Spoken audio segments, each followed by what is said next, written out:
All right, let's get rolling. Today, what are we doing today? Chain rule? Yeah, chain rule? Yeah. Review of the other rules, maybe? Implicit?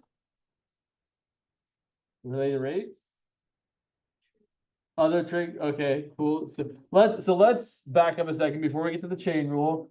Let's talk about the derivatives we've already kind of mentioned, or the rules you're already aware of. So a few rules.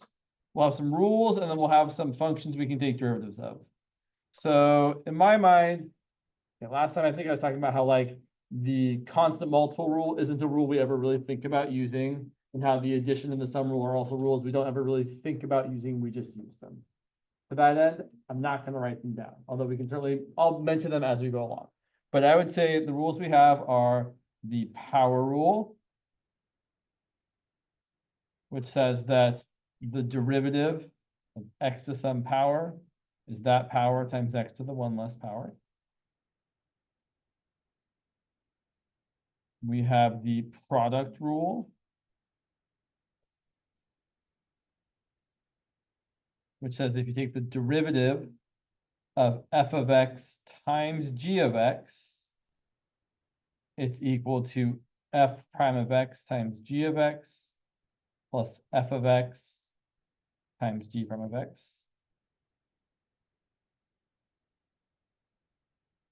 And we have the quotient rule,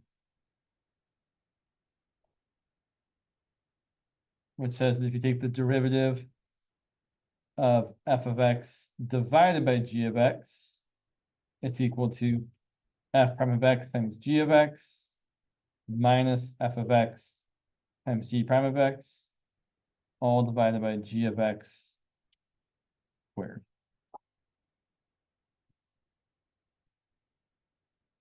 And I totally lied. I'm definitely going to write down the other two rules because I just can't help myself. So we have the constant multiple rule. Again, all this really says is that if you take the derivative of a constant times your function, it's equal to the constant times the derivative of the function. Or as I like to say, constant multiples hang out. They stick around, they don't go away. On the other hand, not that it's really a rule, but I'll just point out, the derivative of a constant is what? Yeah, I know you guys are like, yeah, it's zero, right? Any constant is like a line that's a horizontal line, and the slope of a horizontal line is going to be zero. I meant to do this, sorry. Yeah, go ahead. Good question. So there's two ways to think about it. Let me just do one more thing on this page, and I'll use a fresh new page. So just because I feel like this page looks nice, and we can put one more rule on here. We have the other rule that I was going to mention that I totally forgot. Oh, the sum difference rule, even though I said it. So the sum slash difference rule, which just says that if you take the derivative of a sum or a difference, it's the sum or difference of the derivatives. So the derivative of f of x plus g of x is equal to the derivative of f of x plus the derivative of g of x. And it doesn't matter if it's addition or subtraction. I might need to call some of these pens here. Cool. Those are the rules. There's one more rule to add. Well, there's probably more rules than one rule to add to the list, but there's certainly going to be the chain rule in a bit here. To answer your question, why is the derivative of x equal to 1? Well, there's a couple ways to think about it. You can either think about it graphically. If you think about graphing the line y equal to x, what's the slope of that line? Is it always 1, no matter what point I pick? It is. It's definitely always 1, right? Straight lines always have a constant slope, just like the line y equal to 2x, which might not be the best job I've ever done of drawing it, but we'll pretend like this is the point 1, 2. What's the slope of that line? Everywhere, always. 2. Straight lines have slopes that are always constant, which means straight lines have derivatives that are always constant. So the derivative of this straight line, the derivative of 2x is equal to 2. The derivative of x is equal to 1. An alternative way of seeing this without drawing any line is to think about the power rule. Although it feels a little bit wonky, it still works. If I was going to take the derivative of x to the first power, if I just throw the power rule at it, my derivative is going to be 1 times x to the, what's my new power? Yeah, it's going to be 0. And even though there's a little bit of weirdness about 0 to the 0, essentially anything raised to the 0th power is equal to 1. So this is going to be 1 times 1, which is 1. So that is 2 different ways you can see that, oh yeah, the derivative of y equals x is just 1. And then the derivative of anything times x is just anything. So it does come up later on, just in general, that the derivative of any constant times x is equal to that constant. Whether the constant is nice, like 2, or whether the constant is less nice, like pi to the third power. Pi to the third power is a constant. It's something like 28. And the derivative of 28 times x is just 28. So the derivative of pi cubed times x is just pi cubed. Cool. Question about that? I should zoom out just a tiny bit.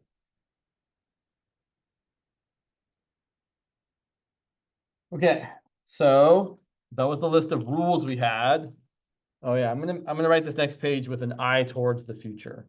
So I'm gonna split half of this page and then I'm gonna leave half of it blank and we're gonna come back to it a little bit. So if you want to do that on your own pages, you might do that as well. Like give yourself half of the page to write down. We're gonna write down in a minute. We're gonna write down the rest of it.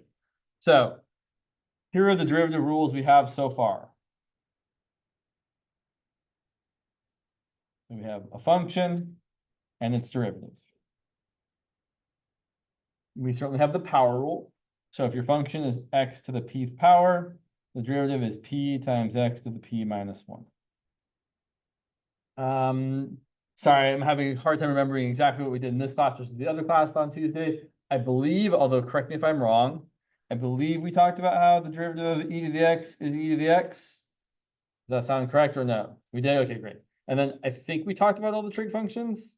No? I feel like I was just looking at my notes. Am I looking at the wrong? Oh, I'm looking at the wrong notes. Oh my God, sorry. Oh, let me actually check something real quick here. I think that means I posted the wrong notes in our class yesterday. Apologies. Let me see one thing real quick here.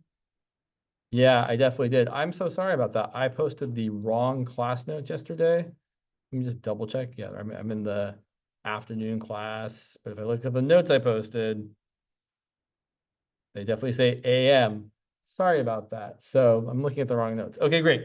So we didn't talk about all the trig functions. We talked about sine and cosine. That, yeah, okay. I was pretty sure, but like I wasn't sure enough that the notes fooled me.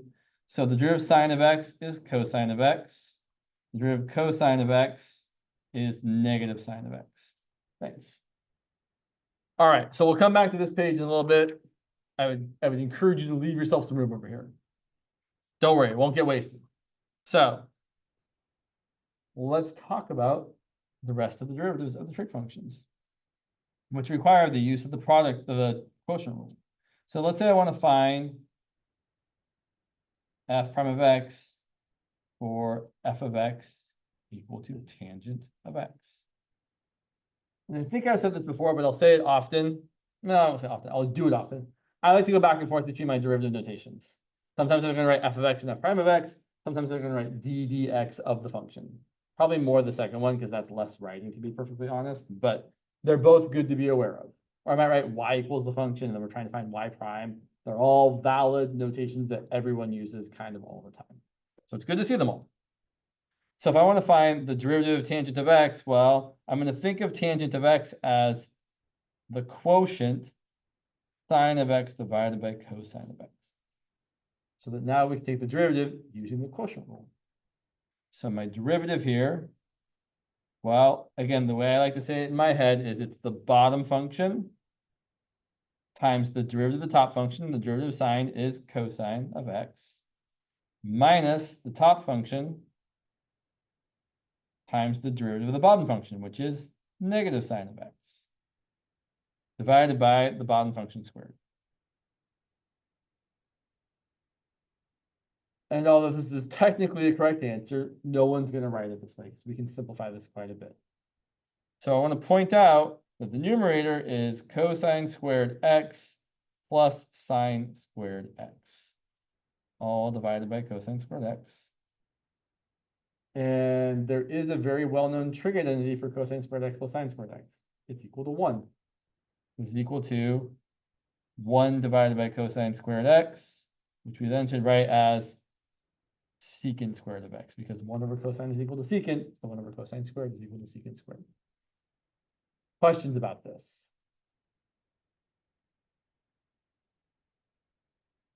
All right. Yeah, let's do cotangent next. So I want to point, well, no, I'll give myself a minute to say this. So let's do the same thing for cotangent. In fact, why don't you all try doing the same thing for cotangent? So the derivative of cotangent of x, we're going to start off by writing as the derivative of cosine of x divided by sine of x. And now I want you all to try using the quotient rule to do that.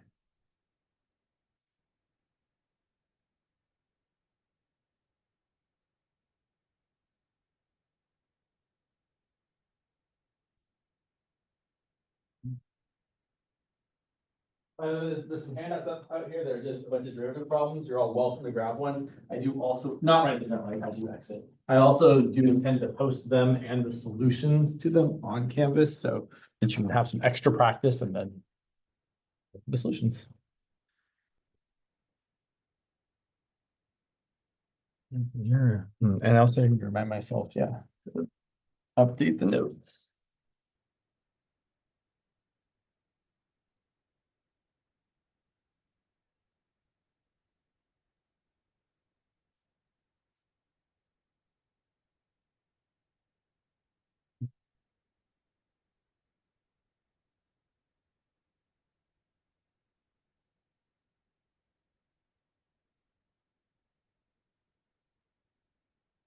And as much as I'd like to be, I'm not very patient.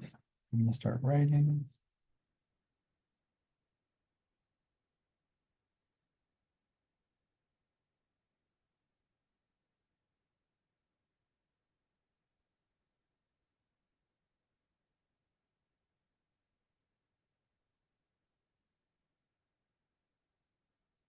Here's what I'm getting when I take the derivative using the quotient rule. It's the bottom function sine times the derivative of the top function, which is negative sine, minus the top function cosine times the derivative of the bottom function, which is cosine, and then the bottom square, which is sine squared. And we're going to simplify this one the same way. I'm going to do something maybe smart. I don't know. I'm going to factor out the -1 from the top and write it as -1 times sine is sine squared of x. Cosine times cosine is cosine squared of x, and it is plus since I factor out the minus sign, all divided by sine squared of x.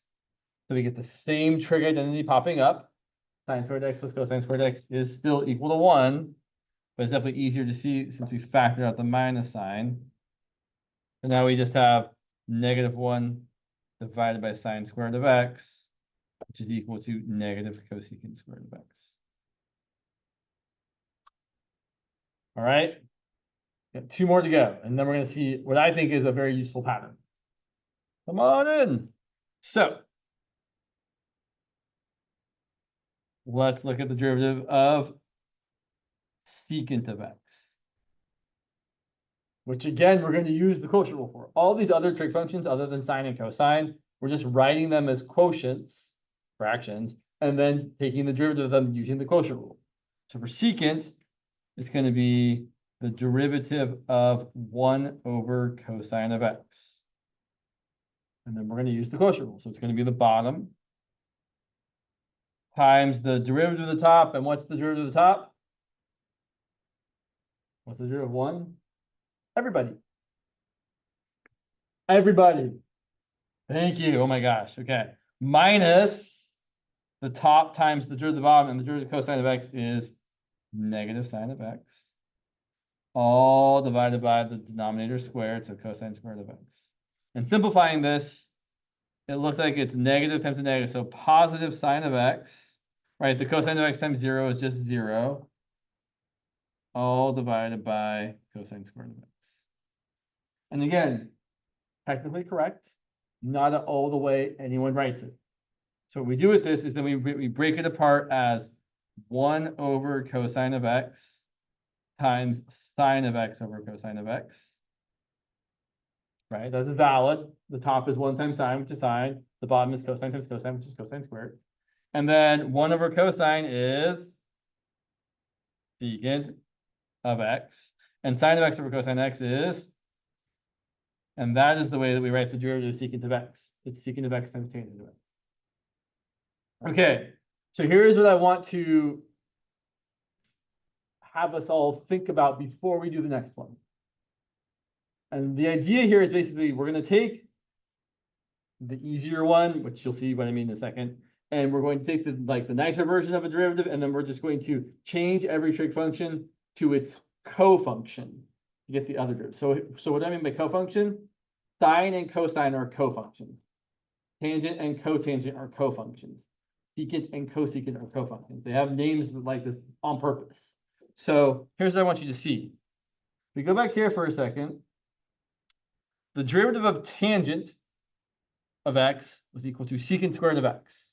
And if you put a co in front of each of those words, the derivative of cotangent of x was cosecant squared of x with a minus sign. There's always with a minus sign of it. So check that out. Derivative of tangent is secant squared. Derivative of cotangent is negative cosecant squared.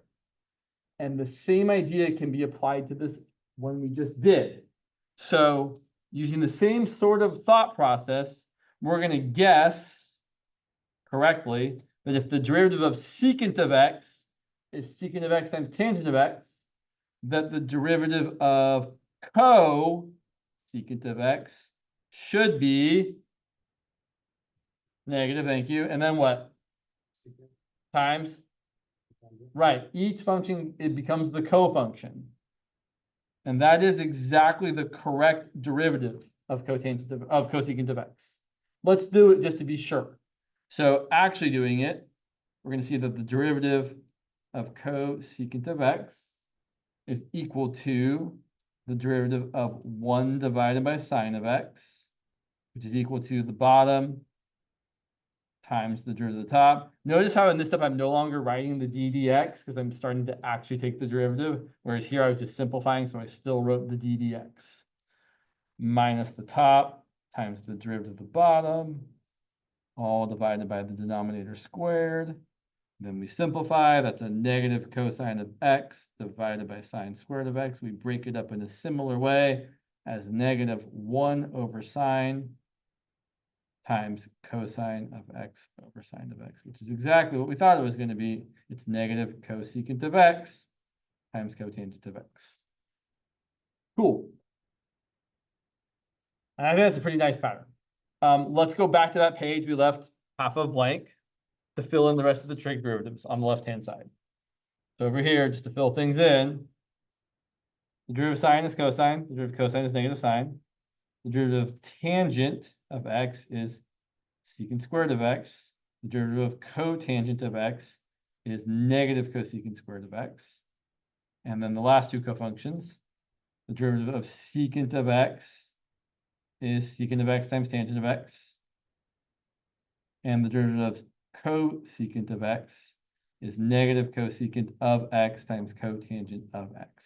Do be careful here, right? It has to be a secant of x times tangent of x. It's not secant tangent of x, right? There's a secant of something times a tangent of something. Cool. We'll come back to this later. Promises, promises. Okay. So now that we have a whole bunch of derivatives and a bunch of rules, we can kind of toss them all together and make terrible problems.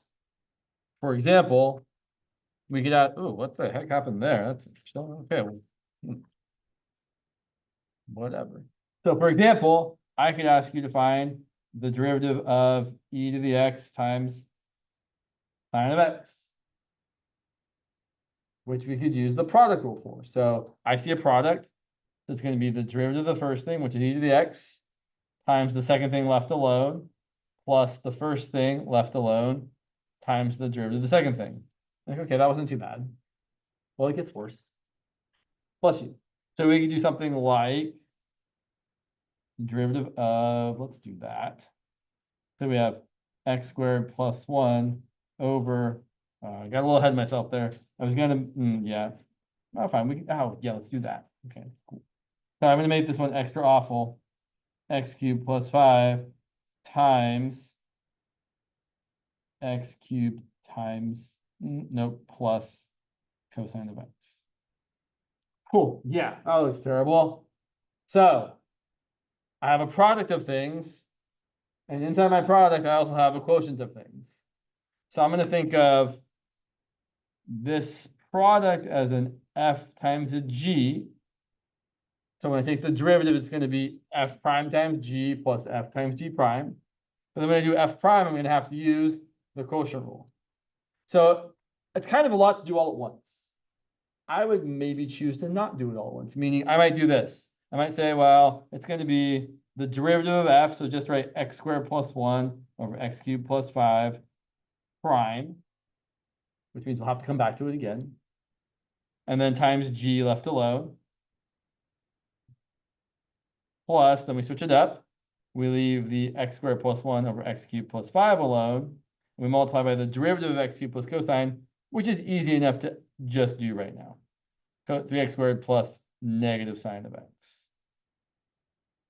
I will point out the downside to doing it this way in multiple steps is that you have to do more writing. But it is kind of nice for seeing what happens. So then we continue on, and now we're going to take the derivative of x squared plus 1 over x cubed plus 5 using the quotient rule. So that's going to be the bottom times the derivative of the top, which is 2x. You don't need parentheses around the 2x, although it's totally fine to write them. If it's just one term, you don't have to have parentheses around it. Minus the top, x squared plus 1, times the derivative of the bottom, which is 3x squared, all divided by x cubed plus 5 squared. And then times x cubed plus cosine of x, plus x squared plus 1 over x cubed plus 5, times 3x squared, let's be smart and write it as minus sine of x. Things can get terrible pretty quickly, but as long as we kind of remember the rules that we have, they're not so bad.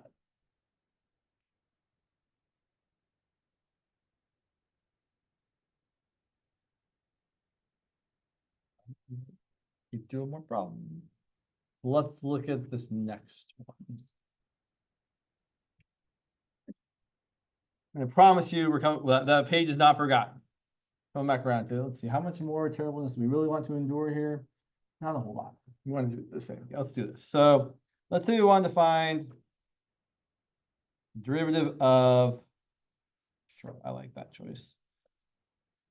Sorry, I was not thinking about this for 1 second.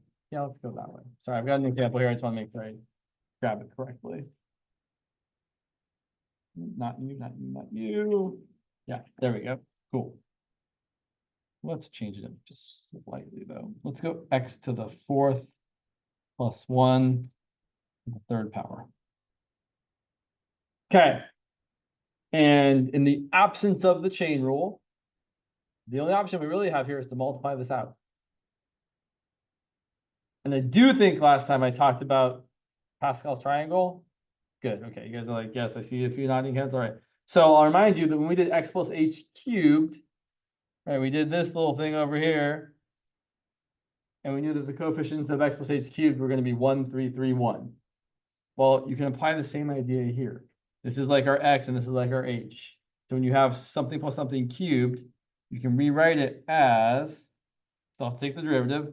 It's going to be x to the 4th cubed plus 3 times x to the 4th squared times 1 to the 1st plus 3 times x to the 4th to the 1st times 1 squared. I know we don't need to write the 1 and the 1 squared, but like it's good to know what the pattern is. Plus 1 times 1 to the 3rd power.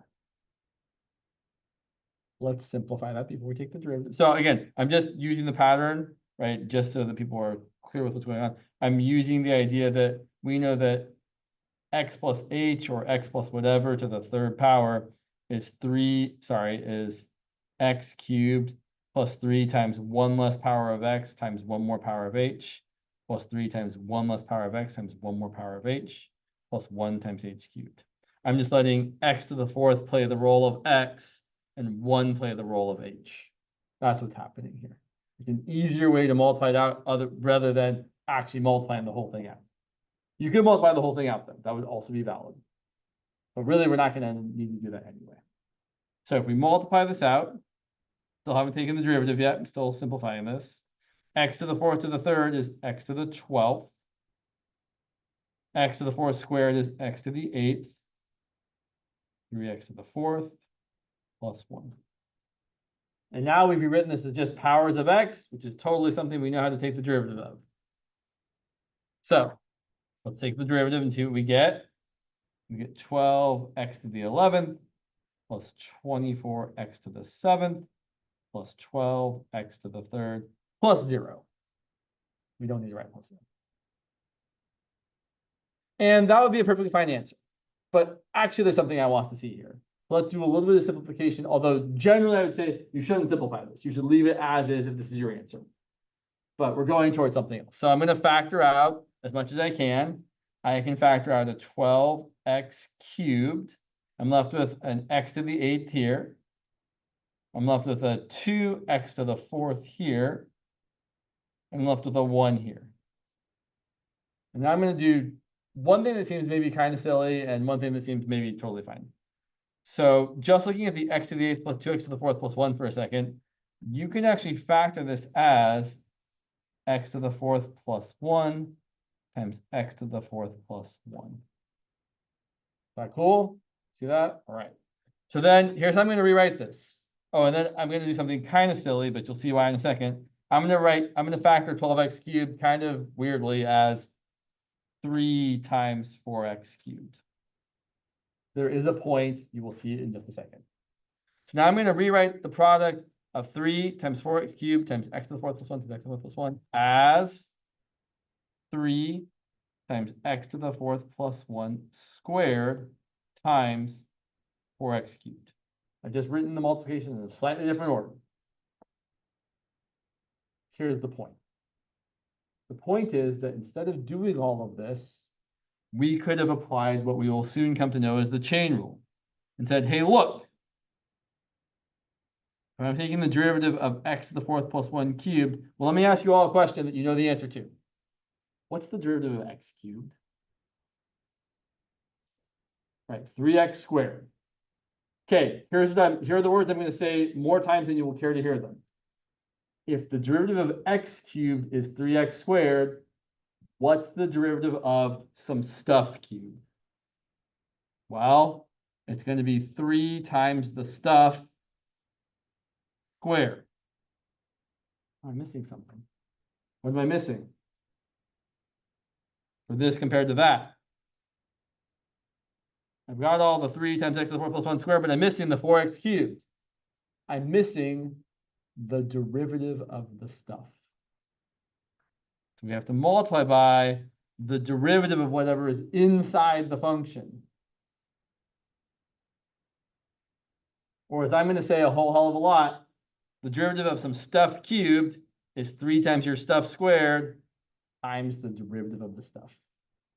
And that is the essence of the chain rule, is that if your function is more complicated than just some function of x, if it's some function of something that's some stuff, as I will say a lot, then you pretend like it's x, do the outer derivative as normal, and then at the end of the process, you always multiply by the derivative of the inside stuff. Let's do some examples. The more we practice this, the easier it gets. Yes, go ahead. So let's look at something similar. Let's say our function was x to the 6th plus x squared plus 2 raised to the 9th power, which is too high a power to multiply out. You could multiply it out, but I'm not gonna. It's take way too much time. Plus it's 3 terms, not 2 terms. That'd be awful. Okay, here's what I want to think about for taking the derivative. I'm just thinking of this as some stuff. I know the derivative of x to the 9th power is 9 times x to the 8th. So the derivative of x to the 9th, you don't have to write this down. I wouldn't write this down normally. But that means if the derivative of x to the 9th is 9x to the 8th, then the derivative of some stuff to the 9th power is going to be 9 times your stuff to the 8th power. And then what do I have to multiply by? The derivative of the stuff. 6x to the 5th plus 2x. So if we have some stuff to the 9th power, the derivative is 9 times the stuff to the 8th power. You leave the stuff alone, you don't change it. And then after you've done the derivative of the outside function, you multiply by the derivative of the inside stuff or the inside function. And to be really, really frank, that's the whole deal with the chain rule. Like there's a lot more to do with it, but when all is said and done, that's what it comes down to. You think about what the outer function is, you take its derivative, you leave the inside argument as whatever it was, and then you multiply by the derivative of the inside. It even works if your insides are x, right? Technically, right, if I was taking the derivative of, say, g of x equal to sine of x, I can pretend like the inside was some stuff, and then my derivative would be, well, I know the derivative of sine of some stuff is cosine of the stuff, and I should multiply by the derivative of the inside. And as we found out earlier today, or reminded ourselves, the derivative of x is 1. So the chain rule even works when you don't need it, as good rules should, right? They should all work in even the cases where they're not really that necessary. Okay, so let's actually write down what the chain rule says. Think about how I should do this. Sure. So yeah, let's go this way. So here's the chain rule.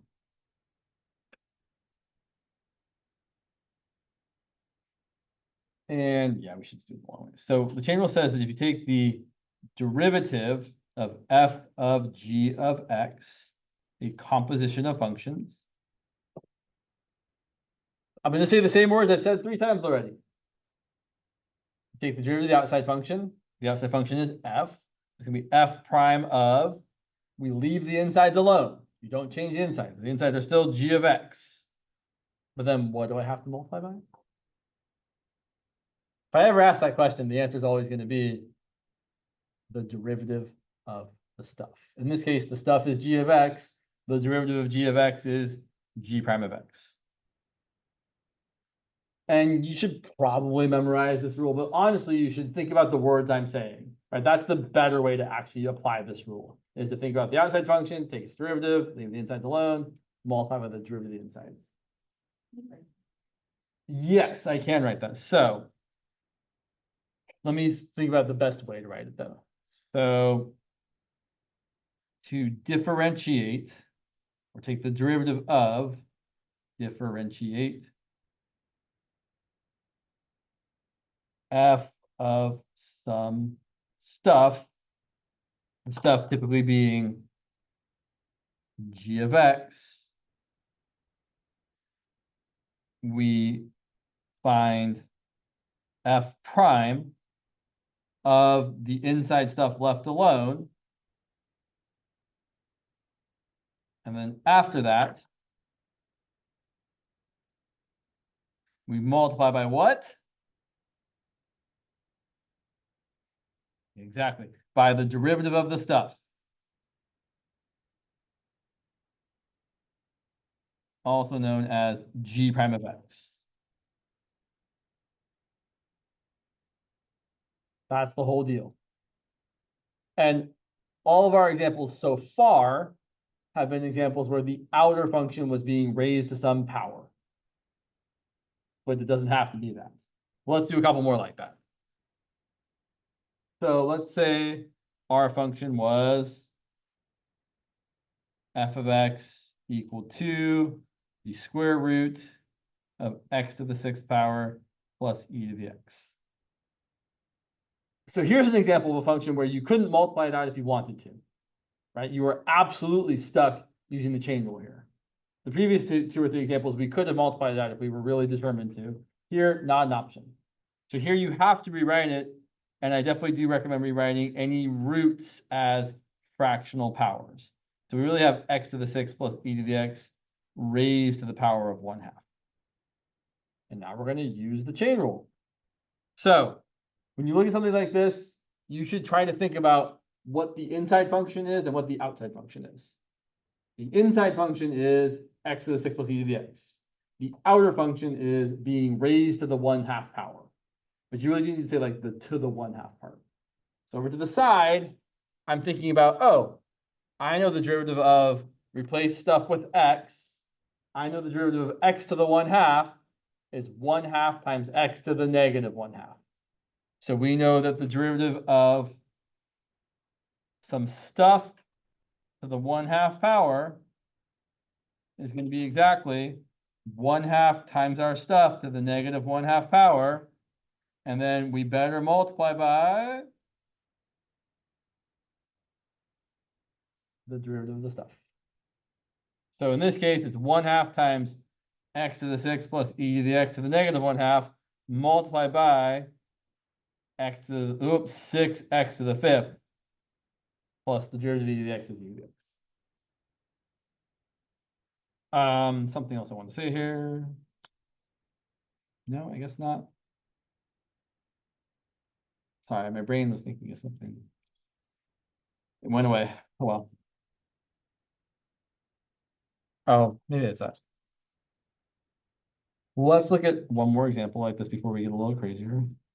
Let's say we want to take the derivative of g of x equal to 4 over x squared minus cosine of x raised to the 7th power. One option would be to use the quotient rule, in addition to the chain rule, right? You do a quotient, but then we do like the bottom times the derivative of the top, or the top times the derivative of the bottom. You'd have to use the chain rule for the derivative of the bottom. But if you're already going to have to kind of use the chain rule, and it's already kind of looking gross, you have the option of rewriting this as 4 times x squared minus cosine of x to the negative 7th power before you take the derivative. Totally valid. In fact, although I don't think you should do this, you can actually never use the quotient rule. You could always rewrite a quotient as multiplied by the whole entire denominator raised to the negative 1 power. I don't think that's a good idea, but it is something you could do if you absolutely hated the quotient rule. So here, we can rewrite this as g prime of, or sorry, we can take the derivative. I've got 4 times some stuff to the negative 7th power. The 4 hangs out. The derivative of something to the negative 7th is going to be negative 7 times our something raised to the, what's my new power? Yeah, the negative 8. You guys are good. Not getting, lots of previous classes have gotten tricked and said negative 6 because they kind of, right, they're like 7 minus 6, 1 is 6, but negative 7 minus 1 is negative 8. So good job. And then we multiply by the derivative of the stuff. 2x, the derivative of negative cosine is positive sine. Oh, I know what I wanted to say a minute ago that I totally forgot about. Back on this page, which we're so close to getting back to, I promise you. One thing I meant to point out on this page here is that every co-function, cosine, cotangent, cosecant, has a negative derivative. And every non-co-function, regular function, primary, there's not a good name for sine, tangent, and secant, but the other ones, the better ones, the nicer ones, they all have positive derivatives. Just something that's worth observing there. Okay. We'll come back to that, I promise. We haven't forgotten about you. You're still there. We love you. Okay. Can I get my papers back in order? Maybe. Okay. So. Yeah. The thing about the chain rule, though, is it's applicable for any type of function, not just powers of your stuff. So, for example, you could totally use the chain rule to find the derivative of, say, sine of x to the 7th plus 5 cosine of x minus a whole lot of functions e to the, let's make it a little tricky. No, it's not yet. Not yet. So same idea as before. We know the derivative of sine of x is cosine of x.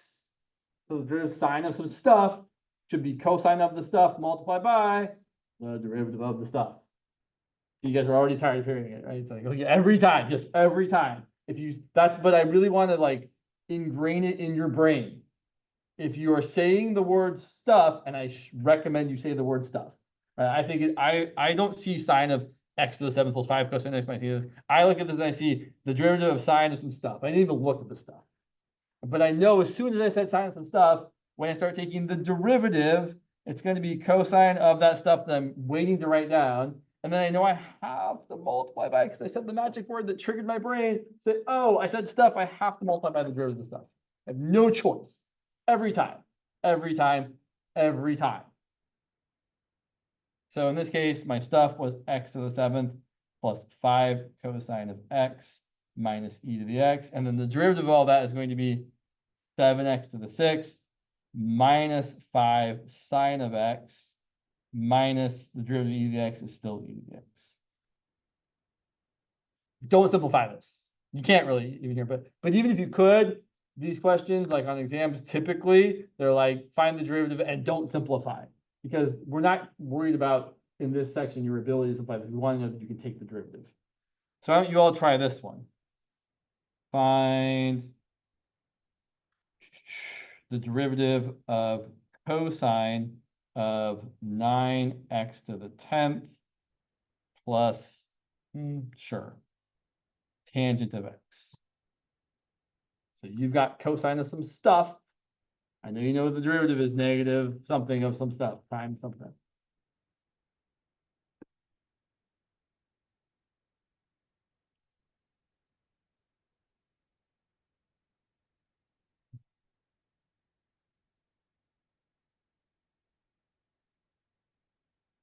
Ooh, yeah, we got that right on.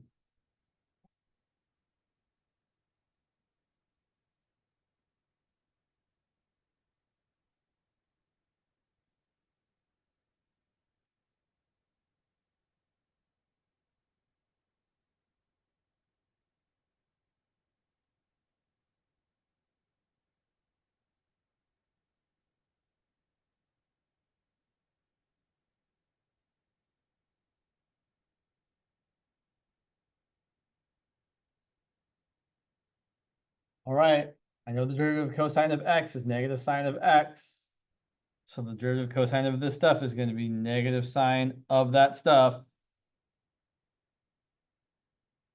multiplied by the derivative of that stuff. The derivative of the inside stuff is going to be 90x to the 9th plus secant squared of x. End the story. They do get more complicated because it's not always just a straight chain rule. The product rule and the quotient rule can also end up in the mix. For example, yeah, it's a good example. We might look at something like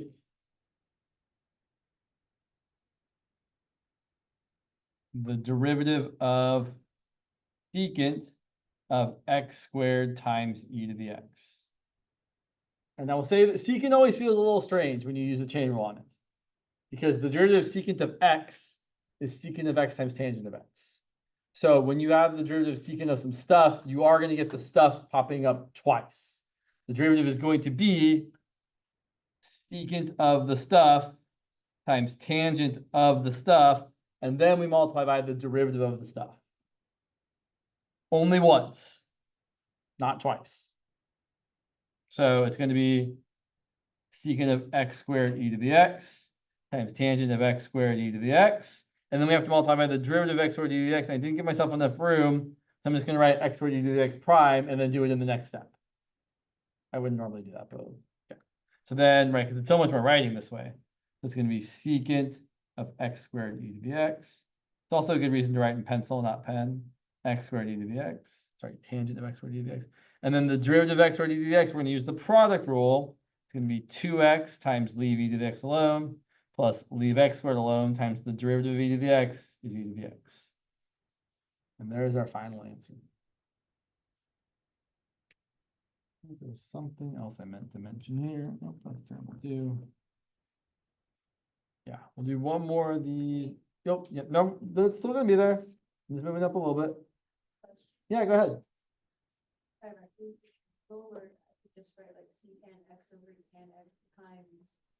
Wait, secant x times tangent x?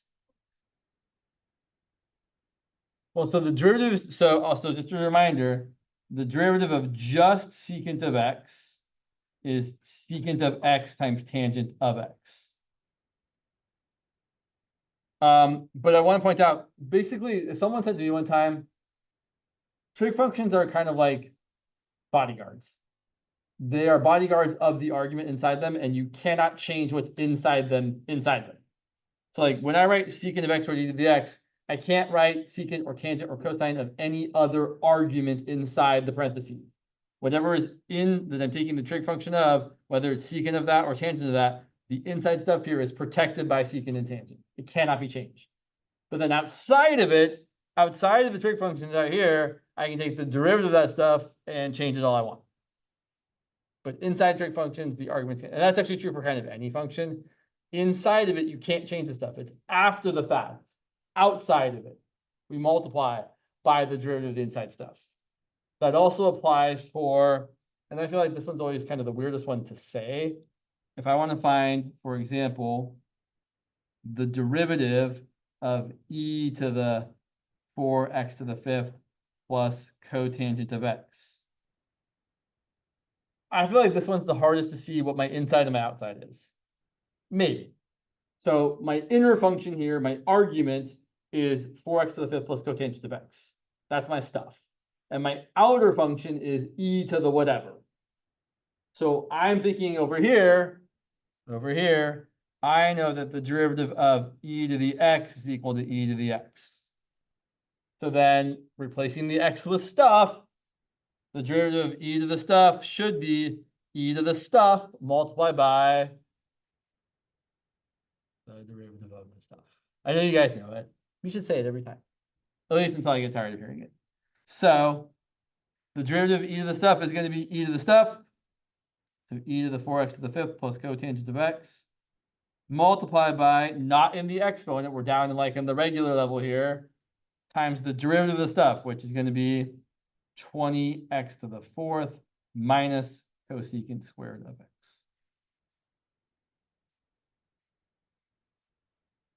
And now I think it's finally time to circle back around to the thing I said I was going to say 7 pages ago, maybe even more. So we have all these rules. And we also have chain rule versions of all of them. And basically, for each of these rules, all you have to do to find the chain rule version is replace x with some stuff, and then at the end of the thing, multiply by the derivative of the stuff. Some people like to use a u instead of the word stuff because it's easier to write the letter u than the word stuff. I'm not some people. But I might do it for a couple of them just so you can see the difference. So here, if again you have a function and its derivative, instead of x to a power, if you had some stuff to a power, where that stuff was a function of x, the derivative would be that power times your stuff left alone to the p minus 1 multiplied by the derivative of the stuff. Let's zoom in just a tiny bit. I feel like it's hard to see what I'm writing here. That looks much better. We're going to do the same, we're going to write the same kind of thing 7 more times. So the derivative of e to the x is e to the x. The derivative of e to the stuff is going to exactly be e to the stuff times the derivative of the stuff. Yes. They're the same rules, but different versions of them.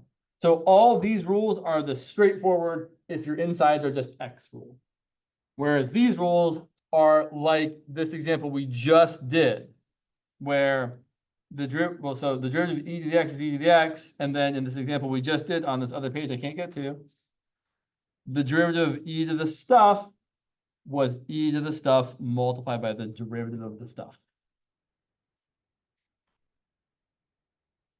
So the same thing is true for sine and cosine. The derivative, I'm going to use u for these two.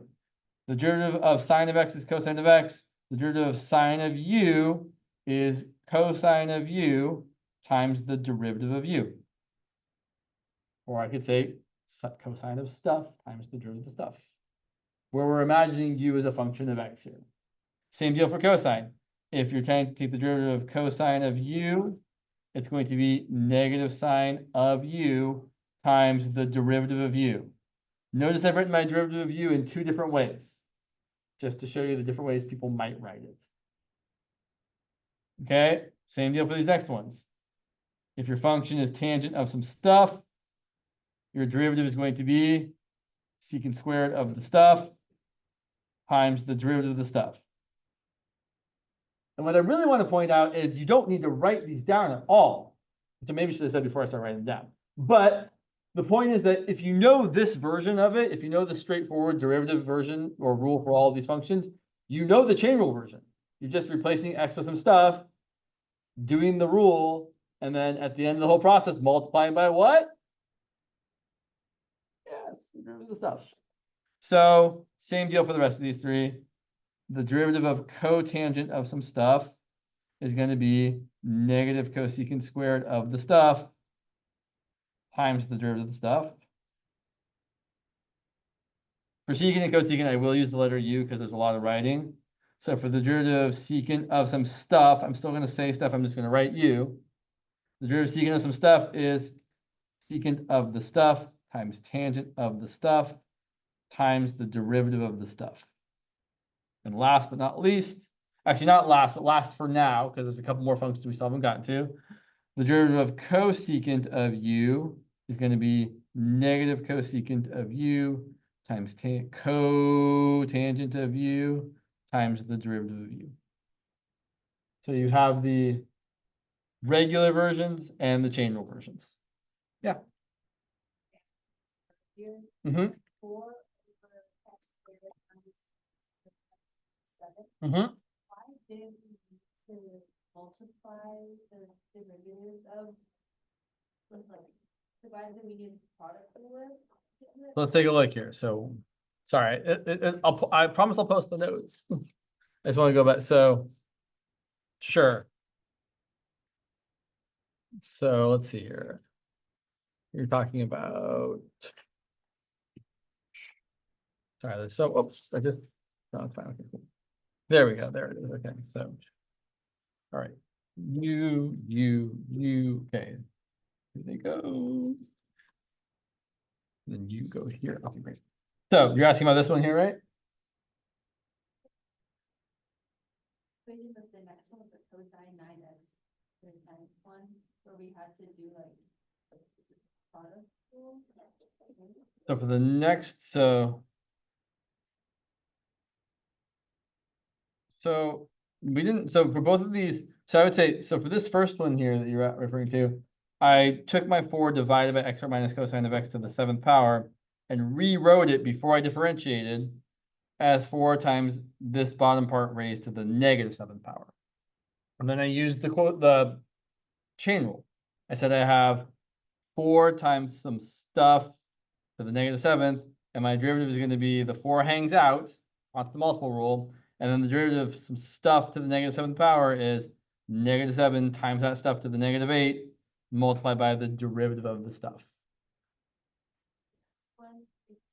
You use the product rule. Okay. And that might happen sometimes. So the next one here. So it's, actually, so it's not neither of these ones here. There's no product rule in either of these, but I think it's the next one. Yeah. So, excellent question. How do we know when we need to use the product rule?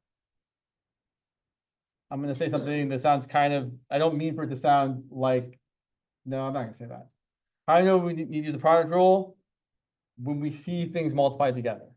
So I know I need to use the product rule here because I see secant of the product x squared times e to the x.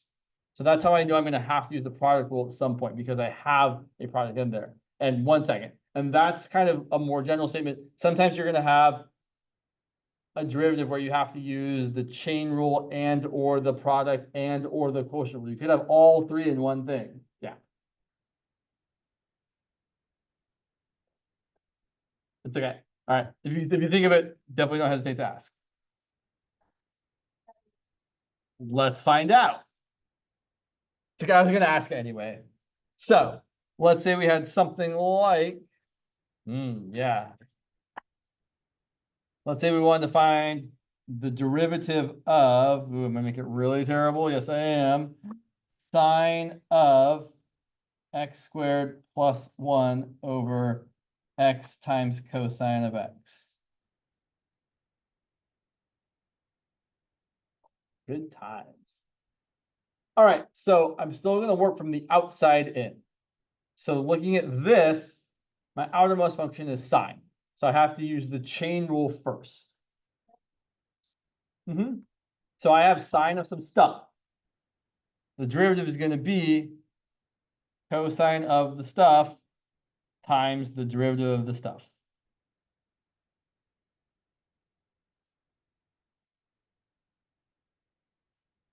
Which I can totally take the extra step of just writing like this. So my derivative of sine of some stuff is cosine of the stuff times the derivative of the stuff. And now in the next step, I'm actually going to write out what the derivative of that stuff is. So let's see here. I still have to write the cosine of my stuff, right? It doesn't go away just because I'm not working on it. But now when I take the derivative of this quotient, right, it's a fraction, I better use the quotient rule. All right, check it out. It's going to be the bottom times the derivative of the top minus the top times the derivative of the bottom. Which of those pieces, the top or the bottom, am I going to have to use another rule for? The bottom. What rule do I have to use for the bottom when I take its derivative? The product rule, because it's two things multiplied together. X times cosine of x. So here when I do this, it's going to be the bottom, x cosine of x, times the derivative of the top, and the derivative of x squared plus 1 is 2x, minus the top, x squared plus 1, times the derivative of the bottom, which we're going to use the product rule for. The derivative x times cosine of x is going to be the derivative of x, which is 1, times the not derivative of cosine, which is cosine, plus, yeah, go ahead.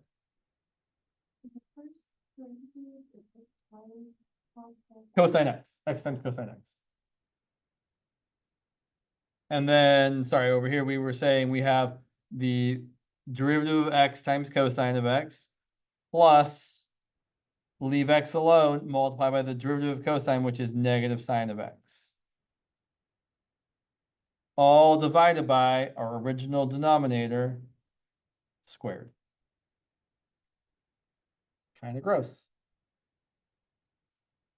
Some derivatives are really gross.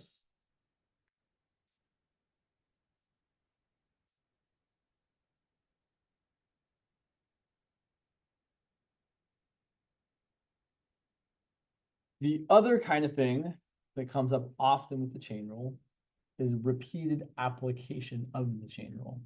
Sometimes you have a function of a function of a function of a function. You can apply the chain rule literally as many times as you need to. Usually 3 or 4 is kind of the most we do. Well, let's look at something like, let's look at exactly like if our function is, say, f of x equal to sine to the 6th power of x to the 4th plus 3x, I want to find the derivative of that. I would highly recommend, specifically for powers of trig functions. We write them this way because it's nice and abbreviated, but writing it this way does not make it super clear which function is your outermost function. So I really recommend for trig functions to a power that you rewrite it as, in this case, sine of x to the 4th plus 3x raised to the 6th power. Because now I think it's more obvious that being raised to the 6th power is our outermost function. So when we start differentiating this, we have some stuff raised to the sixth power. And we know that the derivative of x to the sixth is 6 times x to the fifth. So the derivative of some stuff to the sixth is going to be 6 times our stuff to the fifth power times. Thank you. And I am going to do it the long way. So it's 6 times sine of x to the fourth plus 3x raised to the fifth power times the derivative of sine of x to the fourth plus 3x. Again, I'll just point out here, right? I have some stuff to the sixth power. The derivative of some stuff to the sixth is 6 times our stuff to the fifth times the derivative of our stuff. But now we still have to take the derivative of that stuff. And I'll point out that the derivative of that stuff is going to require the chain rule again, because the stuff we now want to take the derivative of is sine of some new stuff. What's the derivative of sine of x? Cosine of x. It's always important to say the of part. So if the derivative of sine of x is cosine of x, the derivative of sine of some new stuff is going to be cosine of that new stuff multiplied by the derivative of that new stuff. So here's what we're going to get. We're going to get 6 times sine of x to the fourth plus 3x to the fifth power times the derivative of sine of some new stuff is going to be cosine of that new stuff multiplied by the derivative of the new stuff. And the derivative of the new stuff is pretty straightforward. The derivative of x to the fourth plus 3x is 4x cubed plus 3. So there is cosine of our new stuff multiplied by the derivative of the new stuff. And all of that there, all of that is my old stuff prime.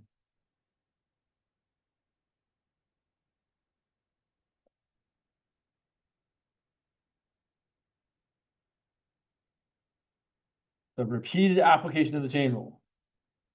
Kind of a pain. Let's look at another one.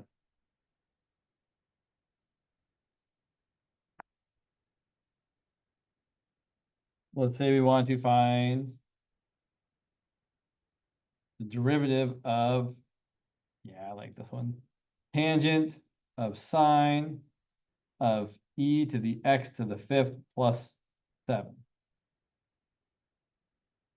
Good news, we don't have to rewrite this one at all. It's already written in a way where the outer functions are discernible from the inner functions. So what's our outermost function? Tangent. So we know the derivative of tangent of x is secant squared of x. I won't lie. I am always saying this in my head when I do these problems. Like years and years of doing this, I still say, okay, well, taking the derivative of tangent of stuff, I know the derivative of tangent of x is secant squared x. So the derivative of tangent of some stuff is going to be secant squared of the stuff times the derivative of the stuff. It doesn't go away. It is the best way I've ever found to do it. And I've been doing it for many years. So I would encourage you to, hopefully the words are sticking. I've said them probably 100 times. Say the word stuff. It's the best word in math. And maybe the word of, I don't know, of or stuff. Those are my 2 favorite words in math. Anyway, we know the derivative of tangent of some stuff is going to be secant squared of that stuff. And this one we aren't going to do step by step. We're going to try and write it all out. So then I have to multiply by the derivative of the inside stuff. Well, if I want to take the derivative of sine of some new stuff, I know the derivative of sine of some new stuff is going to be cosine of the new stuff.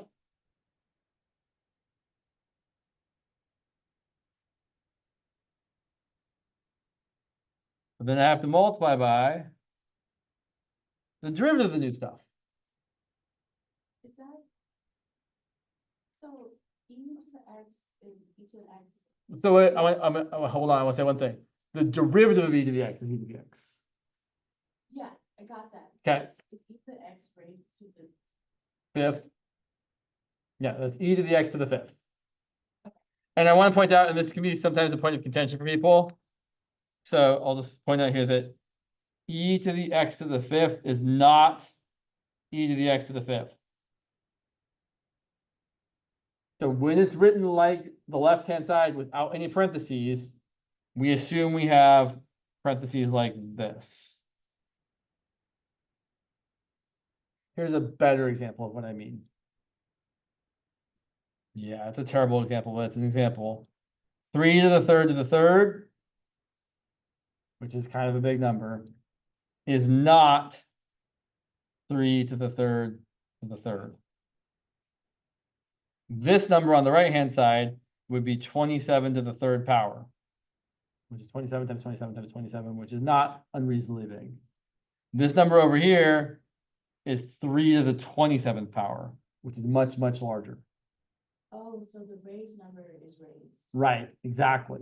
So you have to do that raising of the raised number before you think about doing anything else. It's kind of annoying, I know, but that's the way it is. So let's go back to this here. We had tangent of some stuff. We had taken the derivative of that and gotten secant squared of the stuff. And we're multiplying by the derivative of that red stuff. And the derivative sine of some new stuff is cosine of the new stuff. And then we still have to multiply by the derivative of the new stuff. The derivative of e to the x to the fifth plus seventh, well, the derivative of e to the stuff is going to be e to the stuff times the derivative of that stuff. So this is my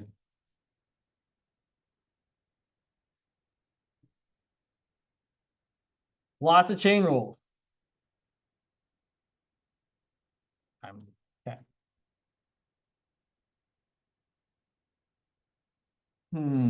Yeah. There's something else I feel like that was really in my brain here. Okay, so this is the version of the formula I think you should all know. Technically, the f of g of x is derivative is f prime of g of x times g prime of x. But more generally, just differentiate the outside, leave the inside alone, multiply by the derivative of the inside. However, it is not the only way of writing the chain rule, and you probably should be aware that there is another way that is useful occasionally. So I will point out that, yeah, let's do this. Let's say we have the following function. I'm going to do this in an atypical way. We have y equal to x squared plus 1 to the 7th. Sometimes we like to write this in a way so that we can actually kind of see the chain rule more in action, I guess. In other words, we're going to identify the insides. So the insides of this, well, are the insides the being raised to the 7th or the x squared plus 1? The x squared plus 1, right? That's the inside piece. Usually I ask for the outside first. So the outside part is being raised to the 7th power. The inside argument is the x squared plus 1. So here we have, I'm going to say that the insides, and I'm going to use typical notation here. I'm going to say, let's let u equal the insides. So we're going to rewrite this kind of weirdly as as y equal to u to the 7th power. Okay. And then over on the right-hand side here, I just want to point out that if u is equal to x squared plus 1, then the derivative of u, which we're going to write using what's called the Leibniz notation, du dx, it's another way of saying u prime of x, the derivative of u with respect to the variable x. Well, the derivative of x squared is just 2x. So then what we're going to say is, well, there's this other way of writing the chain rule, which says that the derivative of y with respect to x is equal to dy du times du dx. Now, here's what I always think about when I'm writing this. If I wanted to, well, technically you're not supposed to, but it looks like we could cancel the du's on the right-hand side. If we cancel the du's on the right-hand side, we'd have a dy left on top and a dx left on the bottom, which is exactly what we have on the right-hand side. So if we could cancel the du's, it looks like things would work out the way they should work out.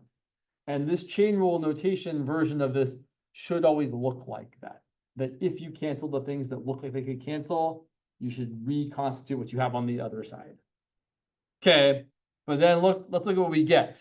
And again, this is gonna feel kind of silly, I know. So let me ask you all, if y is equal to u to the 7th power, what's the derivative of u to the 7th? Usual rules. Yeah, you guys are all, yes, 7u to the 6th. And du dx, the derivative of u here, we just said was 2x. So look, I've got kind of a weird answer here because it doesn't really make sense that my derivative has u's and x's in it. Then I should go back and I should replace u, my stuff, with what it's equal to. So really, this is 7 times x squared plus 1 to the 6th times 2x. Exactly what we would have expected to get had we done it the way we've been doing it all day long. So the point here is that this notation is valid. And especially sometimes when we start talking about related rates, it is convenient to think about this notation. So that notation is useful. It's also kind of better notation for writing derivatives of higher order. Yeah, like, so for example, if I wanted to find the, say, 35th derivative, I'm not actually going to find the 35th derivative of anything. If I wanted to find the 35th derivative of f of x, one way I could write it, which I find super annoying, is f superscript parentheses 35 of x. Because I don't want to write prime 35 times. Usually after you get to the 4th derivative, we stop writing primes. But in my opinion, it is, I don't know, I could be mistaken about which is better here, right? It's a matter of opinion. But in my opinion, the better way to write this is to write it as d35 of f over dx to the 35th. That to me feels like the more elegant notation, but it's a matter of opinion. So anyway. Here's a funky question that requires our actual use of the chain rule as a formula. So don't worry, I'm not going too far. So let's say we have the following. Let's say we're given that h of x is equal to the composition f of g of x. We're not going to be told what f of x is or g of x is. And we also know the following facts. That f prime of 2 is equal to 5. F prime of negative 3 is equal to 7. F prime of 4 is equal to 6. G of negative 3 is equal to 2. And G prime of negative 3 is equal to 4. Is that all the information I need? 1, 2, 3. I feel like I probably have too much information. That's totally fine. So then the question is, find H prime of 3.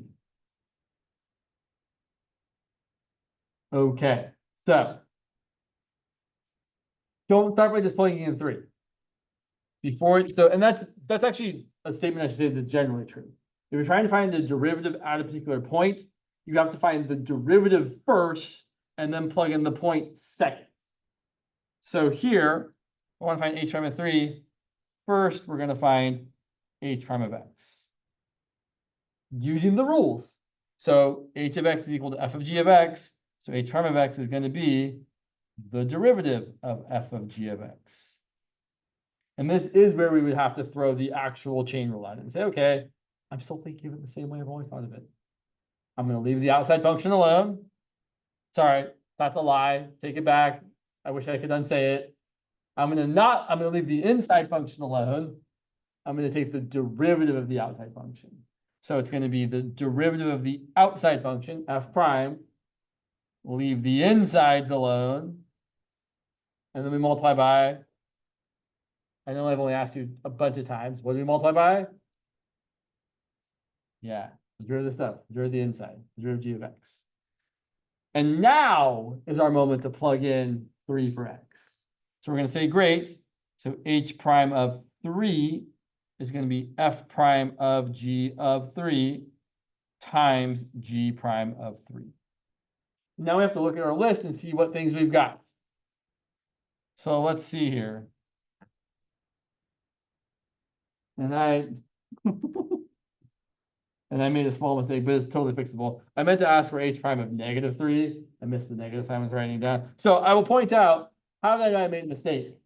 Well, I started looking up here at my list. I'm like, geez, I don't see a g prime of 3 anywhere, or a g of 3.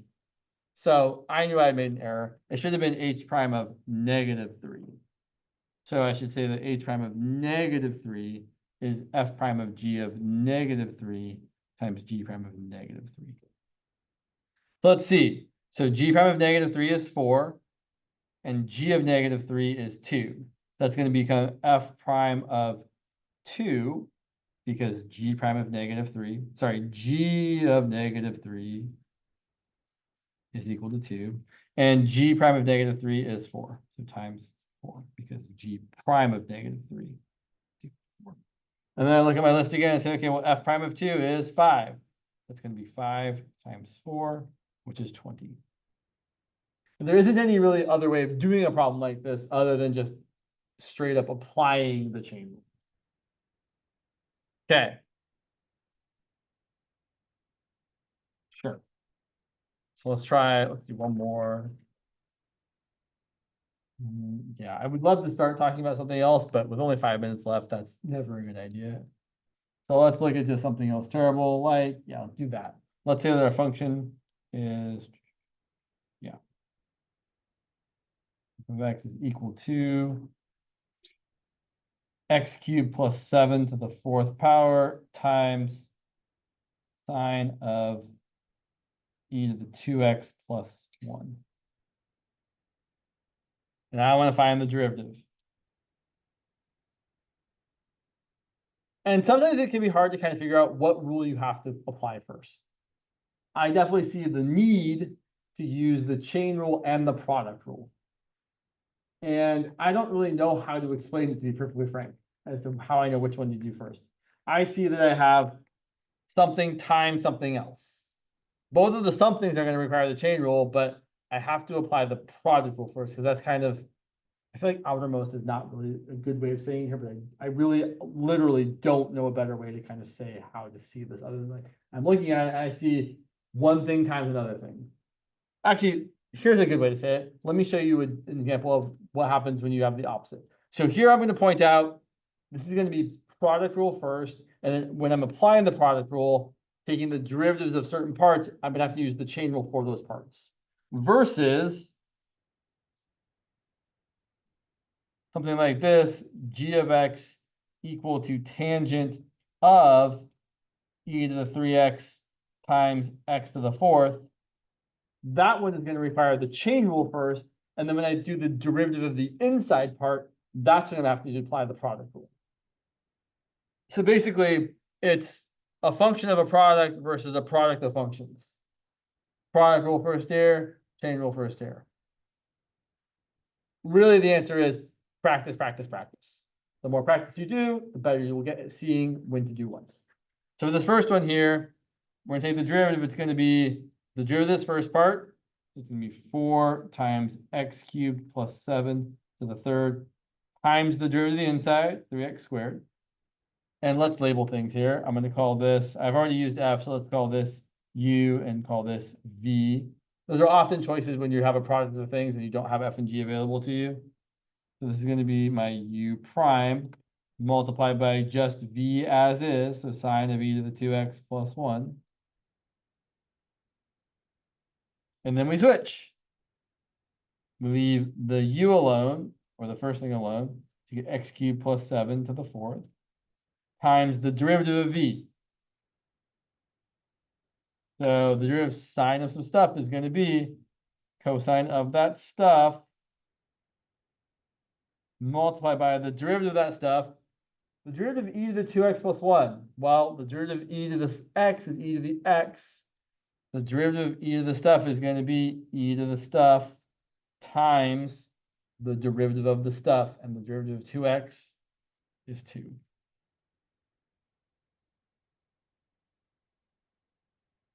And that's my answer. So this one we had to do the product rule first, and then as we were doing the product rule, the derivatives of the different factors we had to use the chain rule for. And yeah.